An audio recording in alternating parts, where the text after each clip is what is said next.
They call it El Camino de la Promesa, the Road of the Promise. It's not on any map you can find. Not Google Maps, not the old colonial charts, not even in military archives. But I saw it. I walked it. And I'm still not sure if I ever came back.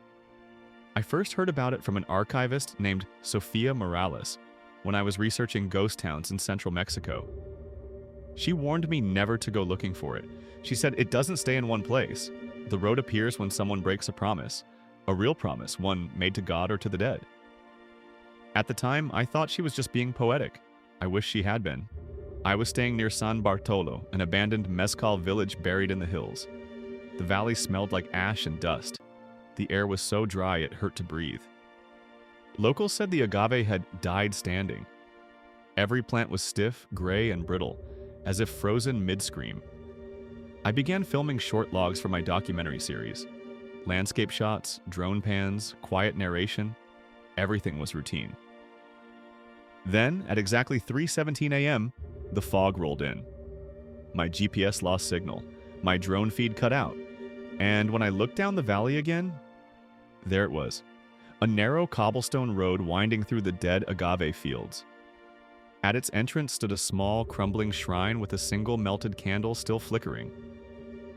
I should have turned back, but instead, I whispered to the camera, "This must be El Camino de la Promesa." The shrine was hand-built, barely 2 feet tall, carved from stone and wrapped in rusted wire. Inside sat a tiny porcelain statue of a child holding a candle. The wick was still warm. Above it, carved in Spanish, were the words, "Prometi volver," I promise to return. There were offerings scattered at its base, a child's shoe, a broken watch, and a wedding ring so worn that the engraving had vanished. Everything felt displaced, like they didn't belong to this century. I left my camera rolling and stepped onto the road. The sound changed instantly. No wind, no insects, just breathing. It wasn't mine. I recorded a voice note on my phone as I walked. The file still exists. I remember every word I said. Following the cobblestone road east, visibility about 20 meters, no signs of habitation. But there are footprints. Bare, small, multiple sets leading ahead. I followed them for what felt like hours, though the moon never moved. Sometimes I saw shadows walking ahead of me, shapes that looked human until I blinked, and they were gone. Once I saw a man kneeling beside the road. He wore a white shirt and no shoes. His head was bowed in prayer. I called out to him. No response. When I stepped closer, he melted into the fog like smoke. That's when the road changed. The cobblestones began to crack beneath my feet. And from those cracks came voices. I crouched down and listened. Hundreds of whispers overlapping, echoing from under the stones. Fragments of words pleading, desperate. "I'll be back. Wait for me." I swear I didn't forget. All promises, all broken.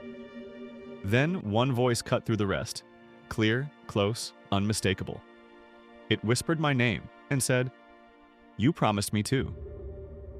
I froze because she was right. I had promised her. 2 years earlier, before everything fell apart, I'd promised someone, Elena, that I would stop chasing ghosts, that I would stay home.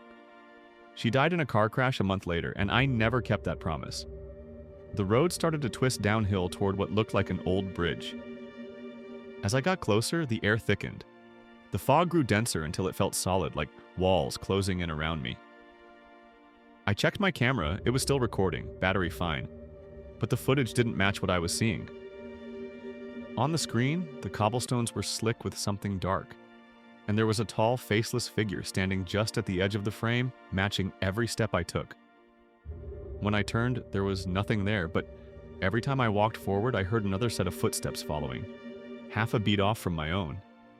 I called out Elena's name, and the fog screamed it back at me. When the echoes died, I found myself standing before the bridge, and I finally understood what the road was. The bridge connected nothing. It vanished into the fog, no other side visible. At its center stood a rotting wooden sign, "Cruza si tu promesa fue sincera." Cross if your promise was true. I don't know why I did it, but I stepped forward. The first step was fine. The second, the boards groaned beneath me. The third, I heard Elena's voice again. She said, "You shouldn't have come back." I looked down. The fog below was moving like liquid, black and heavy.